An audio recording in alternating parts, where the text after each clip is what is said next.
Alright, so I'm going to show you guys how I make my potato salad. Now, I love potato salad, and fellow potato salad lovers out there, you know, you go to the store and you buy potato salad, and it is good, but you ever wonder what's in it? Look at the ingredients. Look at all the crap that's in it. I mean, from corn syrup to, who needs corn syrup in their potato salad? Really? What I'm going to do is, I'm going to make a nice big batch for the 4th of July celebration. And because it's hot, this is, we live in New England, and it's been hot. What I would have done is to wash the potatoes, wrap them in foil, and put them in the oven. But I don't want to run the oven because it's hot enough. So what I did was I washed some, put them in a tray, and I put it in the microwave. So, a nice big batch to fill. You don't want to overlap them. You just one level of potatoes. Wash them, cook them on high for about 7 minutes, and you'll know they're done when you could take a knife. You can just kind of go through it, and it's nice and tender. You don't want them too soft because when you mix it, you don't want everything to mush together. So it's just about that, to that point where you can pick it up and it kind of comes with the knife, but you can still tell by feeling it that it's soft. And what I like to do is I like to keep the skins on. You could peel them and dice them if you want and boil them, but then you got to make sure not to overcook them because you don't want mashed potatoes. I like to leave the skin on. There's some of the ingredients that I'm going to use. This is almost a full bag of potatoes. And then the usual stuff. I'm going to use pepper, salt, mayonnaise, onion powder, garlic powder, paprika, mustard. And I boiled a dozen hard-boiled eggs. Now, I might not use them all, but we'll see how it goes.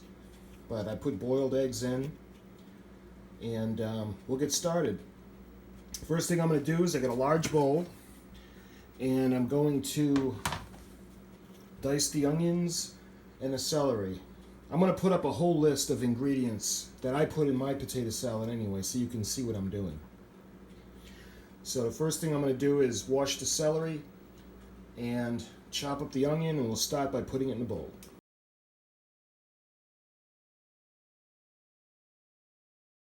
Okay, I diced up a large onion. Not everybody likes onions, and if you like onions, you could put more or add less, depending on your taste. I, for one, like onions. There are some people that are probably going to complain about it, but I don't care. I like onions.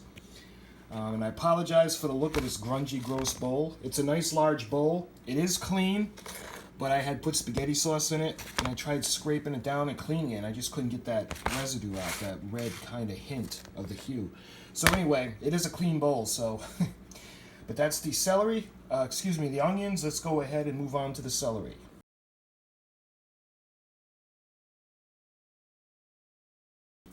Okay, so I diced the celery and I added it to the onions. I used about 3 ribs of a nice big celery stalk, about 3 ribs of celery. Again, if you really like celery, you can add more or you can add less, or you can not even put it in. I'm just giving you an idea of how I like my potato salad. So the onions are done, the celery is done. What we're going to do now is I hard-boiled some eggs, and I'm going to take the shells off, and I'm going to dice up some. I'm going to start with 6, and we'll see how much that looks like. If I need to add more, I'll add more.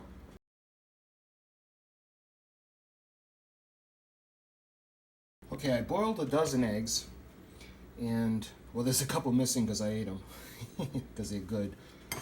Fellow egg lovers know that it can be a pain in the butt to shell them. What I like to do is I get the water on first, and I bring it to a boil. Then I take the eggs directly from the fridge and put them in. Don't just drop them in because they'll crack.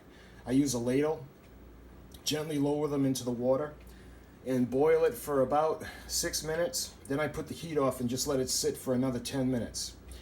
After that's done, I put it in the sink and I shock it with ice cold water, and I let them set for about 5 minutes. And then when you crack them, you can peel it off, and a lot of the shell comes off, and it's, at least this is the way it works for me. There's a lot of different ways out there, but Since I like eggs, I'm going to go ahead, I'm going to dice all these up and I'm going to put them into the bowl.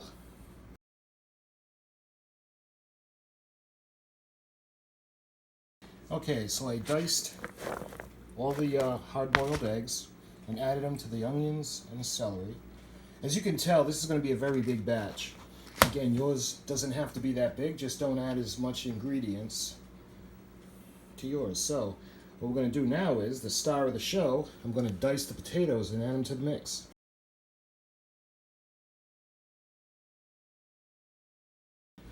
Okay, I chopped up most of the potatoes, and what I like to do anyway is keep the cubes uniform, anywhere between half an inch and 3/4 of an inch per cube. It just makes it, better if it's uniform. I had some leftover potatoes for this batch because there's a lot of other stuff in it, and I got to still put in the mayonnaise and all the last ingredients. So, these will be left over, but these are going to make some great home fries. Put them in the fridge.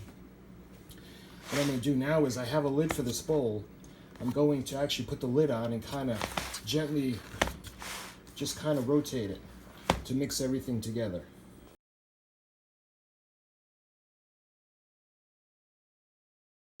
Well, I tried using the lid, but there's just too much in it. Because I got a big family and there's going to be a lot of people, so I made a big batch. What I'm going to do is, I mix some of it. This is, again, why you want to cook the potatoes and not leave them mushy. You want to leave them so that they're a little al dente, so they'll stand up to the stirring. I'm going to put it all in a large pot. That way there I can put in the remaining ingredients and make sure it really, really gets a good mixing. And we'll move on to the final ingredients.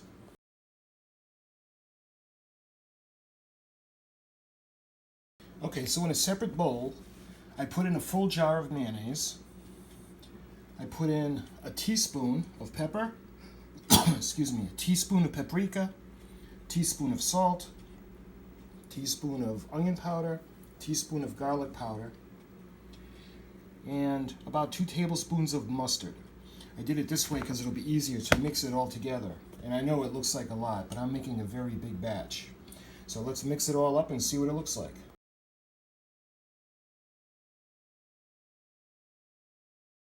Okay, so I went and I mixed it up. Like I said, it's a lot easier to mix everything together in a separate bowl than to try to put it all into the same pot. And I know it looks like a lot, but this is a very big batch. I put in a large pot and it's almost halfway full, or at least 1/3. You can also put relish in this if you'd like. It'll give that kind of like a sweet kind of store-bought kind of taste, but that's optional. I don't put that in mine. So let's go ahead. We're going to mix it all together.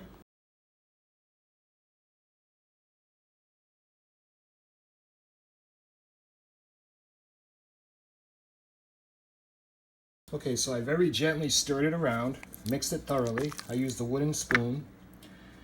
And once everything is incorporated, I'm going to put it back into the big bowl and put it into the refrigerator.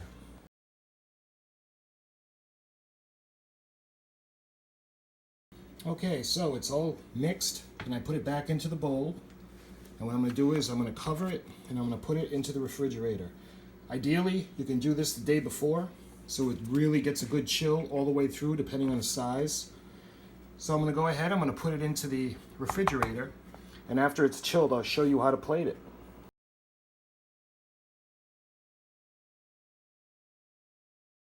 Okay, so it's nice and chilled all the way through. I put a little bit in a serving bowl, just to show you, and I sprinkle just a little bit of the paprika on top to give it color. There's all kinds of cool things you can add to this. You can add pickles if you want.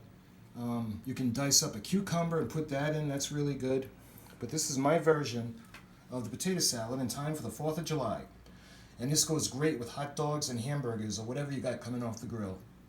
Thanks for watching. Happy 4th of July.